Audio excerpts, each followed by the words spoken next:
அனைவருக்கும் வணக்கம்.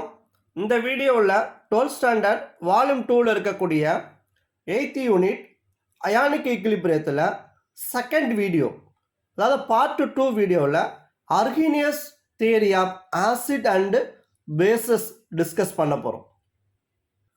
ப்ரீவியஸ் வீடியோவில் ஆசிட்னா என்ன, பேஸ்னா என்ன அப்படின்னு டிஸ்கஸ் பண்ணியிருந்தோம். சிம்பிளாக பார்த்தோன்னா ஆசிட் அப்படிங்கிறது சோர் டேஸ்ட் இருக்கக்கூடியது ஆசிட், பிட்டர் டேஸ்ட் இருக்கக்கூடியது பேஸ். அதே மாதிரி ஒரு ஆசிட் ப்ளூ லிட்மஸை ரெட் லிட்மஸாக சேஞ்ச் பண்ணக்கூடிய டெண்டன்சி இருக்கும். பேஸ் அப்படிங்கிறது ரெட் லிட்மஸை ப்ளூ லிட்மஸாக சேஞ்ச் பண்ணக்கூடிய டெண்டன்சி இருக்கும். இப்போ இதெல்லாம் ஒரு ஜென்ரல் கான்செப்ட். ஆசிட்னா என்ன, பேஸ்னா என்ன அப்படிங்கிறத நம்ம சொல்லுவோம். இந்த classical concept behaviour of acids and பேசஸை எக்ஸ்பிளைன் பண்ணுறதுக்கு போதுமானதாக இல்லை. ஸோ இந்த scientist developed acid and base concept based on the behaviour. இப்போ என்னென்ன தியரி சொல்லியிருக்காங்க அப்படின்னு பார்த்தோன்னா, Arrhenius concept of acid and base, Lowry Bronsted concept of acid and base, Lewis theory of acid and base. இந்த வீடியோவில் நம்ம first பார்க்க போகிறது Arrhenius concept of acid and base. Arrhenius concept of acid and base அப்படிங்கிறது one of the earliest theory about acid and base. It was proposed by the Swedish chemist Svante Arrhenius. So according to Arrhenius concept of acid and base, acid அப்படிங்கிறது என்ன அப்படின்னு பார்த்தோன்னா, acid is a substance that dissociate to gives hydrogen ion, அதாவது H plus ion in water, that is called as a acid அப்படின்னு சொல்லுவோம். So acid அப்படிங்கிறது ஒரு substance வாட்டரில் டிசால்வ் பண்ணும்போது டிசோசியேட் ஆகி H plus அயானை கொடுத்துச்சுன்னா அதுக்கு பேர் என்ன சொல்லுவோம், ஆசிட் அப்படின்னு சொல்லுவோம். ஃபார் எக்ஸாம்பிள்,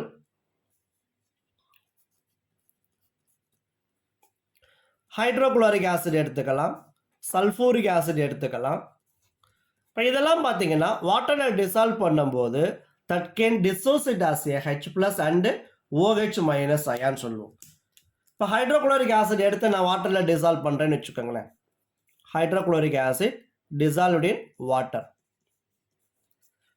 அப்போ எப்படி டிசோசியேட் ஆகுன்னு சொல்லியிருக்கிறேன். இப்போ acid H plus ion and Cl minus ion இருக்கு. அப்போ அந்த H plus அயானும் Cl மைனஸ் அயானையும் ப்ரொடியூஸ் பண்ணும்.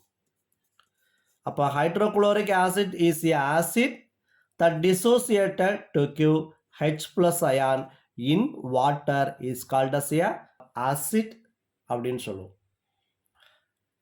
ஹைட்ரோகுளோரிக் ஆசிட் வாட்டரில் டிசால்வ் பண்ணும்போது அது H plus அயான்ஸை கொடுக்கறதுனால இதை என்னன்னு சொல்லுவோம் அப்படி கேட்டால் ஆசிட் அப்படின்னு சொல்லுவோம்.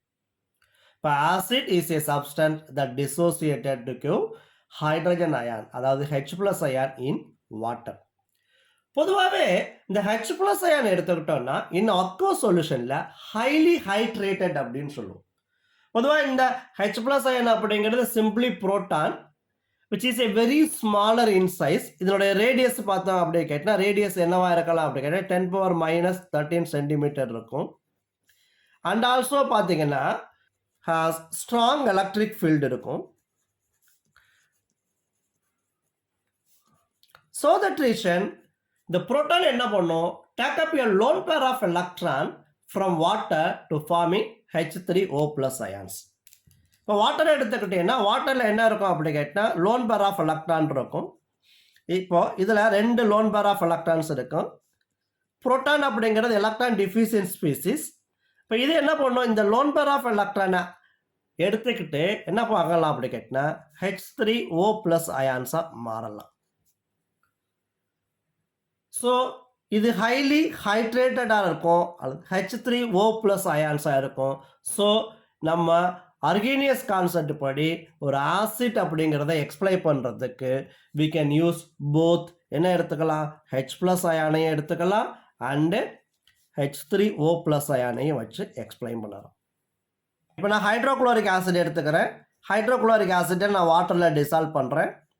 வாட்டரில் டிசால்வ் பண்ணும்போது ஆசிட் என்ன ஆகும், get dissociated to gives H plus ion. இந்த H plus ion என்ன பண்ணும்? இந்த வாட்டரில் இருக்கக்கூடிய புரோட்டானை அக்செப்ட் பண்ணிக்கிட்டு it becomes H3O plus ion. அதான் ஹைட்ரோனியம் அயான் அப்படின்னு சொல்லுவோம். And Cl minus ion. அப்போ ஆசிட்ங்கிற கான்செப்டை எக்ஸ்பிளைன் பண்ணுறதுக்கு இந்த ஹைட்ரோனியம் அயானையும் எடுத்துக்கலாம்.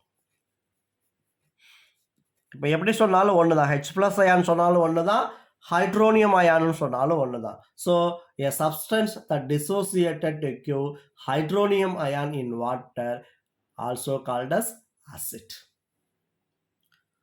Next, what is base?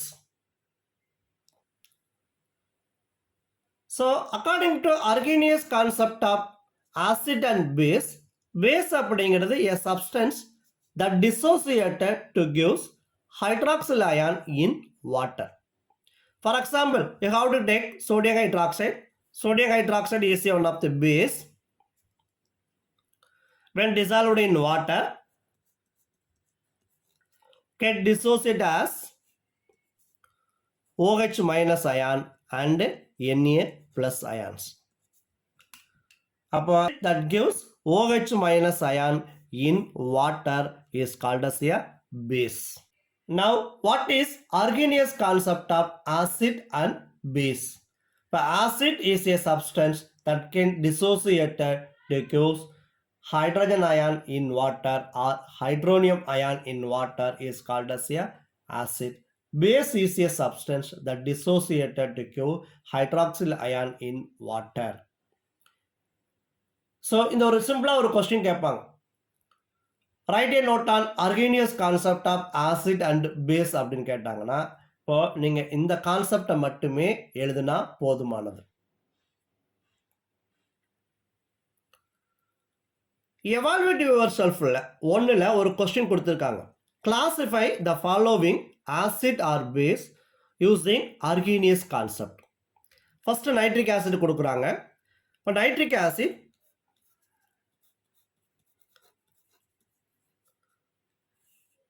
dissolved in water.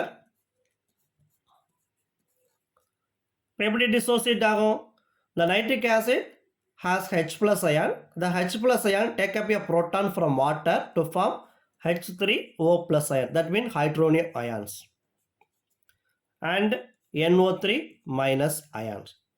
So, according to Arrhenius concept, acid அப்படிங்கிறது ஒரு substance that gives H plus or H3O plus ion in water is called as a acid. அப்போ இது H3O plus ion கொடுக்கிறதுனால அப்போ இது என்னன்னு சொல்லுவோம்? acid அப்படின்னு சொல்லுவோம். Next, barium hydroxide கொடுத்திருக்காங்க. Barium hydroxide when dissolved in water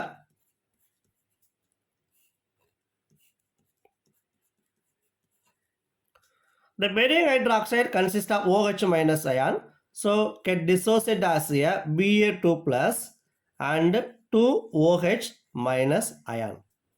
According to Arrhenius concept, base is a substance that dissociate give OH minus ion in water is called as base. So BaOH twice is a base.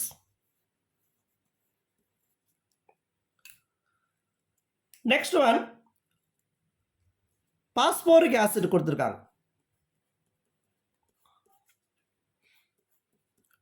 H3PO4 that dissolved in water get dissociated as a H3O plus ions and so according to Arrhenius concept, acid is a substance get dissociate to give H3O plus ion in water is called as a acid. அப்போ இது H3O plus ion கொடுக்கிறதுனால H3PO4 also acid. Next one is a acetic acid. Acetic acid is a substance that dissolved in water dissociated to give H3O plus ions and CH3COO minus ion. So the acidic acid consists of replaceable hydrogen ions. So according to Arrhenius concept, acid is a substance that dissociated to Q, H plus or H3O plus ion in water is called as a acid. Acidic acid also acid. So what are the acids அப்படின்னு பார்த்தோம் அப்படி கேட்டினா இப்போ இங்கே கொடுக்குறதுல acids எதெல்லாம் acids அப்படின்னு பார்க்குறோன்னா nitric acid is a acid, H3PO4 is a acid, and CH3COOH is a acid. இப்போ எதெல்லாம் பேஸ் அப்படின்னு பார்க்குறோம். எதெல்லாம் இங்கே OH மைனஸ் அயனை கொடுத்துருக்கோ அதெல்லாம் என்ன சொல்லுவோம், பேஸ் அப்படின்னு சொல்லுவோம். எது ஒன்று தான் OH மைனஸ் அயனை கொடுத்துருக்கு, பேரியம் ஹைட்ராக்சைடு. அப்போ பேரியம் ஹைட்ராக்சைடு ஒன்லி பேஸ். இப்போ இந்த கொஸ்டினில் பொறுத்த வரைக்கும் இப்போ classify the following as acid or base using Arrhenius கான்செப்ட்னா nitric acid is a acid, H3PO4 is a acid, CH3COOH is a acid, and BaOH twice is base. Next one, limitations of Arrhenius concept of acid and base. According to Arrhenius concept, what is acid? Acid is a substance that dissociated gives hydrogen ion in water. Base is a substance that dissociate gives OH minus ion in water. So இந்த theory எதை base பண்ணுது அப்படி கேட்டினா aqueous மீடியத்தில் acid and பேஸோடைய behaviour என்ன அப்படின்னு explain பண்ணுது. So this theory does not explain the behavior of acids and base in non-aqueous solvent. For example, when dissolved in acetone or tetrahydrofuran etc. இப்போ இந்த மாதிரியான நான் அக்வஸ் சால்வெண்ட்ல டிசால்வ் பண்ணும்போது இதனுடைய பிஹேவியரை பற்றி Arrhenius வந்து எக்ஸ்பிளைன் பண்ணல. நெக்ஸ்ட் கான்செப்ட், இப்போ பேஸ் அப்படின்னா என்னன்னு சப்ஸ்டன்ஸ் சொல்லியிருந்தோம். Base is a substance that gives OH minus ion when dissolved in water அப்படின்னு சொல்லியிருந்தோம். ஆனால் இந்த theory does not account for the basicity of the substance which do not possess hydroxyl group. For example, you have to take the ammonia. Ammonia is a substance. It is a base. Lewis base அப்படின்னு சொல்லுவோம் because it consists of lone pair of electron which donate a lone pair of electron to the electron deficient species.